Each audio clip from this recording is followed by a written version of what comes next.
요나 3장 1에서 10절 말씀입니다. 3장. 여호와의 말씀이 두 번째로 요나에게 임하니라. 이르시되 일어나 저 큰 성읍 니느웨로 가서 내가 네게 명한 말을 그들에게 선포하라 하신지라. 요나가 여호와의 말씀대로 일어나서 니느웨로 가니라. 니느웨는 사흘 동안 걸을 만큼 하나님 앞에 큰 성읍이더라. 요나가 그 성읍에 들어가서 하루 동안 다니며 외쳐 이르되 40일이 지나면 니느웨가 무너지리라. 하였더니 니느웨 사람들이 하나님을 믿고 금식을 선포하고 높고 낮은 자를 막론하고 굵은 베옷을 입은지라. 사랑하는 형제 여러분, 1월 4일 수요일 새벽 묵상에 오신 것을 환영합니다. 아수르의 수도 니느웨를 구원하시고자 요나를 선교사로 부르셨지만 요나는 불순종하여서 정반대의 방향으로 배를 타고 떠났다가 하나님이 내리신 폭풍의 원인 제공자로 지목되어서 바다에 던져졌습니다. 깊은 바닷물 속에서도 하나님의 구원을 포기하지 않고 기도한 요나는 하나님이 준비하신 큰 물고기 뱃속으로 들어가게 되고 자기에게 베푸신 은혜를 버린 사람들처럼 자기는 그러지 않고 서원을 주께 갚겠나이다. 이렇게 서원하여서 육지로 토해졌습니다. 그러니 이제 서원한 것을 행해야 하겠죠. 그 서원은 니느웨의 회개를 촉구하는 것입니다. 여호와의 말씀이 두 번째로 요나에게 임하니라. 이르시되 일어나 저 큰 성읍 니느웨로 가서 내가 네게 명한 바를 그들에게 선포하라 하신지라. 회개한 요나에게 처음과 동일한 사명으로 다시 기회를 주셨습니다. 하나님은 한 번 계획하신 구원의 일을 포기하는 분이 아니십니다. 요나는 니느웨의 구원을 위하여 생명을 보존받은 것입니다.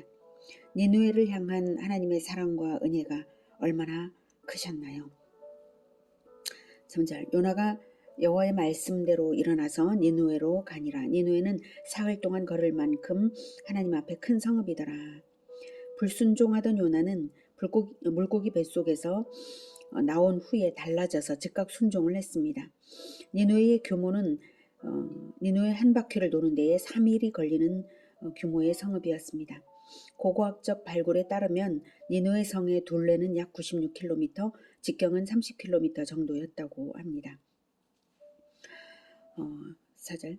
요나가 그 성읍에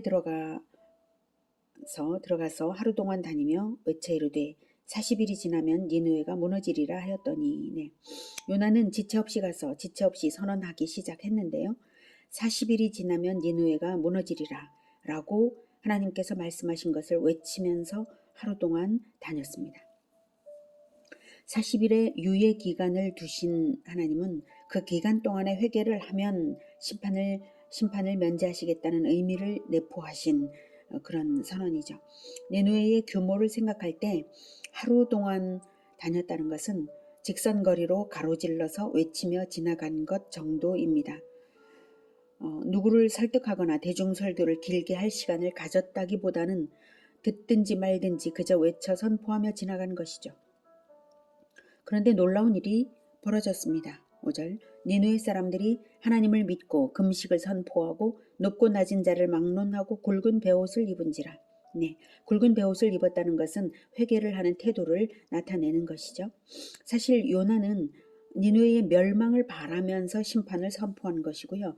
니느웨가 회개하기를 전혀 바라지 않았어요. 다만 서원했기 때문에 명령대로 행한 것일 뿐이거든요. 수천 년을 하나님을 알지 못하고 대를 이어가며 죄 가운데 살던 니느웨 백성들이 어떻게 요나의 단 하루 만에 대충 외친 설교로 이렇게 놀랍게 변화될 수가 있는가 의문이 드는데요. 이렇게 되기까지는 사람이 다 알지 못하는 하나님의 섭리가 중복적으로 니느웨 모든 백성에게 세밀하게 작용했을 것이 틀림없습니다. 니느웨를 수도로 하는 아수르는 당시 주전 770년에서 750년 전후 살마네셀 4세부터 그 후계 2대 3대 왕들이 통치하던 시대인데요. 그 이전의 왕들의 시대에 비해 국력이 약화되던 때였습니다. 그 이유로는 신흥국가인 아라랏과의 전쟁이 장기화된 것이 가장 큰 이유이고요. 설상가상으로 주전 760년경에 큰 전염병이 돌아서 많은 사람이 죽었고요. 주전 763년 6월 15일 그때는 완전한 일식으로 아수르 땅이 칠흑 같은 어둠에 휩싸이는 불길한 징조로 민심이 상당히 동요되어 있었습니다. 주전 763년 6월 15일. 아마도 바로 그 시점에 요나가 심판을 선언한 것이고요. 단 하루 동안만 전파한 심판의 메시지에도 니누의 거민 전체가 회개할 수 있었던 배경이 되었습니다.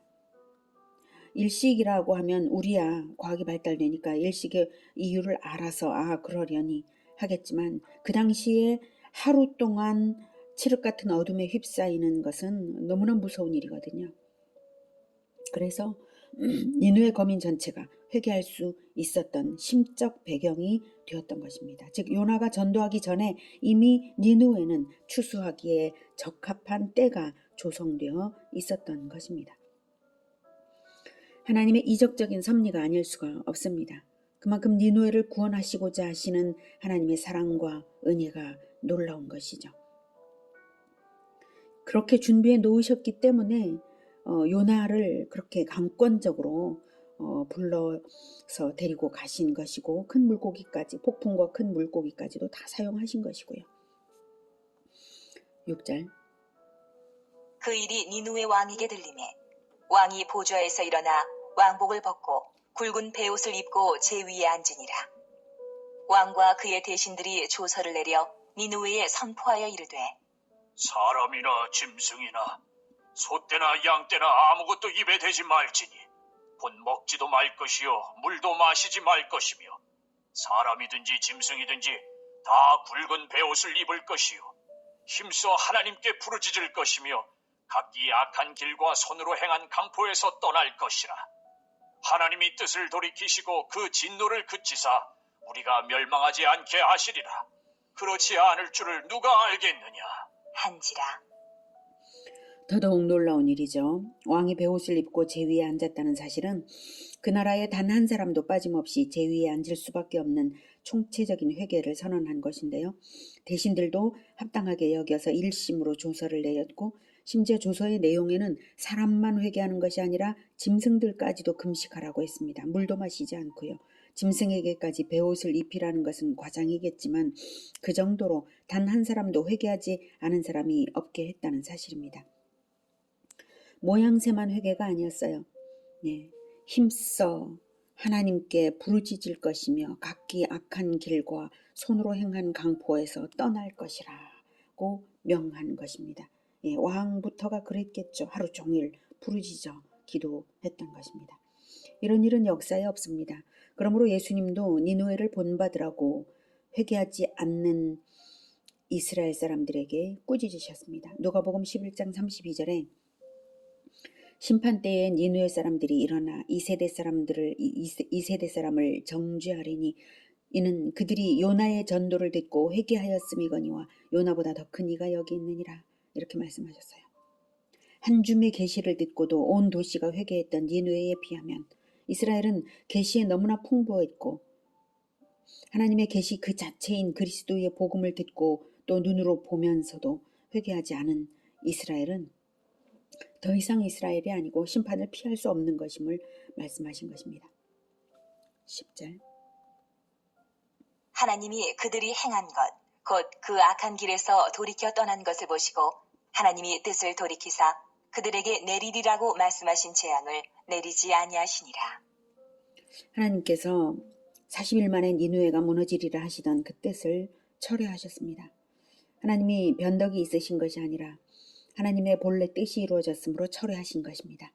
이것을 볼 때에 역사 속에서의 하나님의 심판의 선고는 최종적인 것이 아니라 회개 촉구임을 알 수가 있습니다. 최후의 심판 이전까지는 말입니다. 최후의 심판은 확정적인 심판이고 돌이킬 수 없는 때입니다. 그 최후의 심판이 있기 때문에 반드시 있기 때문에 하나님은 시시때때로 심판을 선포하시고 징계를 주시며 회개하게 하시는 것입니다. 지금 이 시대는 니누에보다 악하고 그 당시보다 훨씬 더 많은 재앙들이 연속되고 있고 이스라엘보다 계시가 충분한 시대입니다. 완전한 계시, 즉 그리스도를 알리는 성경은 완성되었고 성경을 배우고자 하면 얼마든지 배울 수 있는 모든 환경이 갖추어져 있습니다. 듣도 보도 못한 재앙들이, 새로운 기후재앙, 질병재앙들이 연속되는 이때에, 계시는 완성된 이때에 누가 회개하고 있나요? 교회들이 회개하고 있습니까? 이러한 시대에도 배우지도 않고 회개심도 없이 아무렇지도 않게 살아가는 많은 사람들이 있다는 사실은 참으로 두려운 것입니다. 악한 마귀는 쓰레기 정보들을 엄청나게 많이 생산되게 해서 유튜브 등 수많은 매체들을 통해 유통하면서 사람들의 시선을 사로잡고 영혼들을 조종합니다. 우리가 이 시대에 어떻게 해야 할까요? 우리의 힘은 미약할지라도 다만 하나님께서 섭리하셔서 회개케 하실 영혼들은 분명히 돌아올 것을 기대하며 포기하지 말고 복음을 선포하는 인생 살아야 할 것입니다. 기도하겠습니다. 하나님, 이 시대에 악하고 어리석은 것 어떻게 해야 할지요. 하나님, 자비하시고 인자하시고 노하기를 더디하시는 하나님,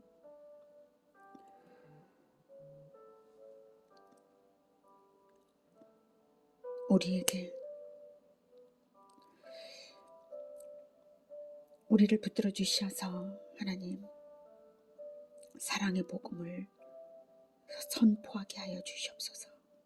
주님, 우리가 그것을 하겠습니다. 그리고 하나님께서 섭리하셔서 많은 사람들이 돌아오게 하여 주시옵소서. 회개케 하여 주시옵소서.